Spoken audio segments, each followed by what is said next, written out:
Welcome to Coleman Report Live, and I'm proud to say the last time that I have to say 2020. Yes. We're here talking Main Street, small business lenders, PPP, everything. John Riosti, community bank reporter, American banker. John, love having your stuff. You get great feedback from us. I'm glad you take the time to do that. Thank you very much. Oh, it's my pleasure. And Katie, welcome back, and good to see you. And you get positive reviews as well, so good for you. Well, thank you for everybody, and looking forward to the new year. There you go. All right, let's get. I want to ask these poll questions, just to get a sense of wrapping up the year, how we ended up. Oh, Joseph, go back one. Be sure and download these. We got an email yesterday from someone saying, hey, can you please give us the certificates that we've attended, which is problematic. So download them as you go. Also, we do have these up on YouTube, and you can go back and download what you have on that. Worst comes to worst, send us a letter of everything you've attended. We'll double check our records, and we'll sign that, and we'll move on. But SBA and Okram and the regulators are asking for this. Number one, did you achieve your personal goals for 2020? And I'll let Katie answer that. Katie, your goal was to get married. How'd that work out? Well, I did get that done. I was kind of going through my list. I do a bit of a vision board, and I think the only thing we didn't get to do is travel. We had been planning to go out of the country, and that just didn't happen this year. But everything else I did pretty well. Well, good. 2/3. John, what about you? Did you do everything you wanted to do this year? No, I didn't. I'm in the no category, so I'll right. start in 2021. All right. Well, we're going to ask that next. I'm sorry. That's personal. What about institution-wise? Did you hit your production levels in 2020?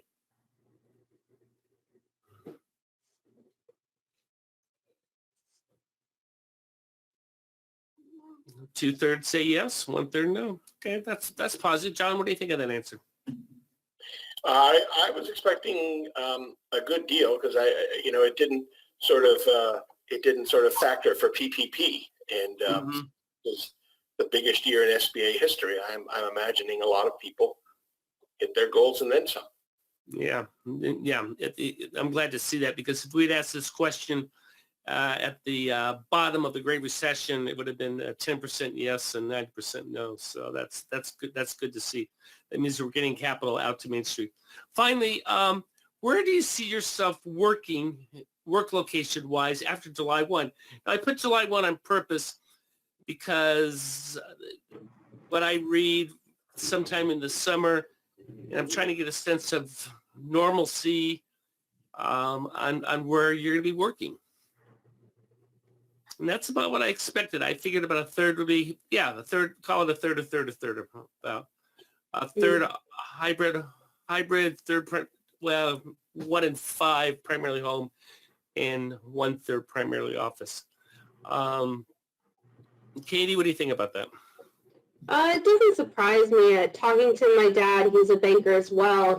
They're saying at minimum, looking at going back into the office maybe late summer. So that's probably, and even so, they're talking about hybrid working right now, so they might not even really go to a full office situation in the summer.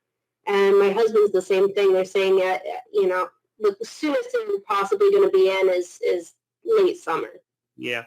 John, the problem I have with that is, how do we pass on the company culture for new people who come to work for us and they don't have the interaction with their fellow peers? How do you see that working out? I think that time will tell, because what I was thinking about in your question, seeing the people who will be working at home, how many of those people, and I'm sure it's a fairly sizable number, will be working there because they choose to now. They may or may not have the option, but now they choose to because they've been doing it for 6 months. They've proved, as a company, really as a nation, that it can be done, and they like this better. So, well, that segues us to our last poll question: is, are you more productive at home, or less productive, or it's about the same? Take a guess, John. What do you think people are going to say? I guess they're more productive, and Yep, all right. not as many as I thought, but Well, the good news is remains the same. So only 1 in 5 have issues. sure. And that's tough. We have kids running around and spouses running around. And as I've teased Katie, I said, Katie, if you can last the first 5 months of 2020 living 24/7 with your new spouse, you're going to make it 50 years. Yeah, I mean, I've also been reading a lot just in general about this particular issue, and it really does depend on the type of worker you are, whether you need that social interaction frequently, or if you work better, maybe asynchronous, or even just on your own. I think there is going to be some changes in things like the housing situations people select. If staying at home is going to be a more long-term thing, people are going to need more office space. They might try to do more events where workers can get together, even if they are working from home. So it is going to be a big change going into 2021, but it might continue on for several years. Yeah, very good. We have a ton of questions. Let's go to it. But first, this came out yesterday. What is SBA telling us about EIDL loans, Katie? So EIDL loans have officially been extended to December 31st, 2021. So anybody who needs to apply for that can apply. The EIDL loans have also, they've already fixed the forgiveness portal so that they're not being deducted from forgiveness. There's no news yet on how that's going to be handled, but as of right now, it's not being deducted now. Other than that, we're still waiting on PPP guidance and things like that. How much, John, I know, I have to be honest, I know very little about this. What is the dollar amount? How easy is it to qualify? What should the bankers be telling their borrowers? Well, the one big difference here is this isn't a bank-related program. So Right. Bankers don't have a role in this. This is entirely SBA. And I have to say that with you, because bankers don't have a role in it, I haven't been following it as closely, but that's a key thing. I also believe I'm right on this, where the nexus, the forgiveness issue was mainly linked to the $10,000 advance, right, which earlier in the pandemic, it was very easy to apply for and receive that, and obviously, given the need and the fear back then, obviously a lot of small businesses took advantage of it. That's not being offered anymore. So this is a more formalized process. It takes time, so it's a little bit more like closer akin to PPP and sort of the timing. But Katie, the $10,000 advances. Let's do this, Katie, for SBA Hot Topic Tuesday next week. Go ahead and write about this, and let's go ahead, and the bankers need to know at least the parameters of it when they're advising their borrowers should they get this loan or not. As in anything else, there's pros and cons. These are loans. There is no forgiveness other than the first $10,000. I believe that's coming back in. I don't know the dates yet. But that is something, as John said, funded directly by SBA. But as a relationship manager, that's something you should know about. Hey, John, you wrote an interesting article about agent fees. Is that issue now put to bed with PPP packaging? We believe so. The language in the act, the stimulus legislation, is very clear, and it is the timing is very interesting because it not only goes forward, it looks backwards. It goes all the way back to 27 March. So what it says is, unless as an agent, unless you went ahead and made an agreement, you had an agreement with the lender, and plenty of them did and still do. You can't get, you can't count on this. Right. I never understood this, John. I didn't understand why it was even an issue. I used the analogy of I'm a gardener and I'm going to go mow the bank's, the branch's lawn and send them an invoice, and the bank says, we never agreed to that. I mean, it's the same type of thing. I never understood why this was such an issue from the packaging from the accountant's side.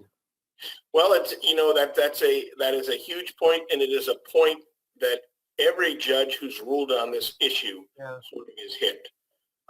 The argument, though, that I thought at least was a little bit convincing when I spoke to one of the agents who had just lost a very recent case that was decided, handed down on December 15th. He had said, and the date of the loan in question at the center of the lawsuit, times with this, he said back in that first week of April, second week of April, that very early stage of PPP, things were so disorganized that they did an enormous amount of work and just did it to get it done. I mean, they were working for their clients. They got the loan to the bank, and his argument was they didn't really have time and the opportunity to make the normal kind of arrangements one would make. I don't think he was. I know that there's been some talk of frivolous lawsuits of sort of the people who did little or nothing showing up with their hands out asking. I don't think. I don't think it was that case. I think they did work, but they didn't make an agreement beforehand, and the fees were paid to the bank. So the bank. I don't think it's a frivolous lawsuit. I certainly I have empathy for them, but John, I just do some work for you and send you a bill. And you and I need to enter into a contract. Sure. Let's go through a bunch of your questions. We may not have all the answers. I want to preface my initial comments with this: Congress has passed the bill. The president has signed it. However, a lot of the language is the administrator gets to choose what these are. For example, we talked about the guarantee percentage, and John yesterday had the trick question, which was, will the 7A go to 90%? Did Congress pass that? The answer is no, it didn't, but it gave the administrator the right to go for 90% of the 7A loan. So a lot of this is in that. But let's see how well we do. Katie, can you please address if a business that was acquired mid-2020 is eligible? It is. So if the business was already in existence as of that February, I believe it's February 15th of 2020, then if it's acquired later than that, then it's of course eligible. Of course, you still have to follow the rules of if it's already had a PPP loan and things like that, that'll complicate it. But simply saying if they were in existence, then they are eligible. Tara asked the question, how quickly will E-Tran be ready? I suspect it'll be ready as soon as they announce it. They will do that as well. I don't see a lag with that. Eric says, this is a follow-up on a question we had yesterday. We have two different banks. How will the $9,000 be determined and confirmed that we're not paying more than $9,000? That is one that we'll have to wait and see, right, John? Yes, we will. I have heard that brought up before, that because of multiple applications, and once again, going back to the confusion early in the program, really the desperation on the part of many borrowers, that this has come up, and I don't think it's been addressed formally in any of the legislation, or the rules yet. So I don't know myself. This was for John. What do you think of dollar amounts? Wait a minute, that's skip one, Joseph. We'll get back to that in a second. There we go. What are the chances of seeing a higher SBA dollar amount limit? I personally think the chances are good because, number one, if you go back to the Great Recession, the aftermath of the financial crisis, the dollar amounts were increased with great effect. I have talked to a number of bankers about this, and I have yet to talk to any of them who oppose this. They want, in fact, the opposite. I've yet to talk to anyone who doesn't strongly support it, and it seems like an obvious way to sort of jumpstart the economy, jumpstart growth, get more capital to small businesses. John, we had some negative or no votes out of Congress on the CARES Act. However, that had to do with other issues and not PPP, not small business lending. Is that a fair statement? I guess what I'm trying to get at, I always love to ask the question, is this still a bipartisan effort, or are there starting to be cracks in the wall of Congress saying, we're throwing too much money at Main Street? No, with regard to PPP, with regard to small business, all of those aspects, there's still bipartisan support. Good, good. Katie, same question for you. Is that what you're seeing as well? That's definitely still what I'm seeing, especially I haven't really seen anybody arguing that small business is something we shouldn't be focusing on right now. So it's really still bipartisan in that sense. Yeah, very good. Question from Bill. Who wants to tackle this? Katie or John? Does this expand 504 refinance opportunities? The answer is yes. I don't know the details, though. I don't know the details of it. I know a lot of people are saying yes. Other than that, I don't know any details. I sort of approach it. I agree, and I was, the first thought that pops into my head is what would stop? What instruction? What on the record would stop someone from using 504 to refinance? And there's nothing, as far as I know. Levi follows up on the discussion we have on the fees. Have you heard anything on the issue of accounting or attorneys getting paid on the PPP fees? As long as there's an agreement, they're going to get paid, correct, John? Yes. Yeah. Let's see. Troy asked the question, if a borrower paid off their idle advance and it's included in the interest, will SBA, do they get reimbursed? That's the question. Well, what happens at $10,000? That's a very interesting long pause. It's going to be up to the administrator and the guidance, because right now there's nothing that as we sit here and talk, there's nothing that provides for repayment of people who went ahead, did the right thing, and acted very quickly and aggressively, to take care of their obligation. What Lance has heard, what he's reported earlier, is that it will happen. The Treasury will send the money to the bank, and the bank in turn will send it to the borrower. John's right. I tend to, if I had to speculate, or if you made me make a decision, the borrowers will not be harmed by that. They will get $10,000. Jim asked the question, when would they open portals to start submitting PPP? Again, the same question that Laura had. When they issue the final regulations, I have confidence SB is going to do that as well. I mean, that's not... I've heard a couple things, and this is all speculation now. I know the law says they have 10 days to write the rules. It doesn't say whether those are business days or calendar days. So I would imagine the SBA, since this is a complicated piece of legislation, is going to interpret that as meaning business days. Sure. And there are some other things I'm thinking. What I've heard at least is sort of mid to late March, somewhere in the 7 days between the 11th and the 18th. So you're saying that it's not going to be ready immediately? In terms of to start submitting, no, because they've got a lot of rules and other things to. Yeah. Okay. Fair enough. Steve asked. Well, I'm sorry, John. Finish. I was just saying they have the 10 days, and so far they're using them so far. Steve wants to know, what is the fee structure, Katie, on the second round of I don't know the fee structure off the top of my head. I know it's pretty much the same as before. I know there were some changes. I don't know the changes off the top of my head, though. If I'm jumping on a limb here, so I hope I get straight because I'm remembering it from the article I wrote earlier this week. The one big change was with regard to the small loans, those under $50,000, and that is it's going to be the lesser of $2,500 or 50% of, it sounds like a lot, but these are, these would be small loans, 50% of the gross amount. Right. So that's, but then it sort of falls into line with what the previous structure had been. Right. I believe you're correct from that standpoint. Katie, tell us where you are. You've updated the guide, and I have a draft of our top 10. Actually, I'll turn around. How much changes did you do in the PPP forgiveness guide?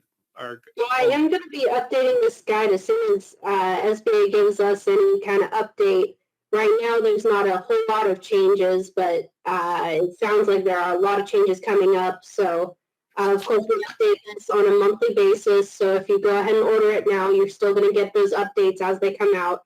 And I do anticipate a lot of changes coming up, especially with this new bill passing. So I would stay tuned on that. And with that, this concludes 2020. John, I appreciate you taking your time. Very much, we get a lot of great feedback on your insights. So we thank you very much for contributing to the community. Katie, Happy New Year. John, Happy New Year. And this concludes our Coleman Report Live for 2020. Talk to you next year or Monday, whatever comes first. Happy New Year.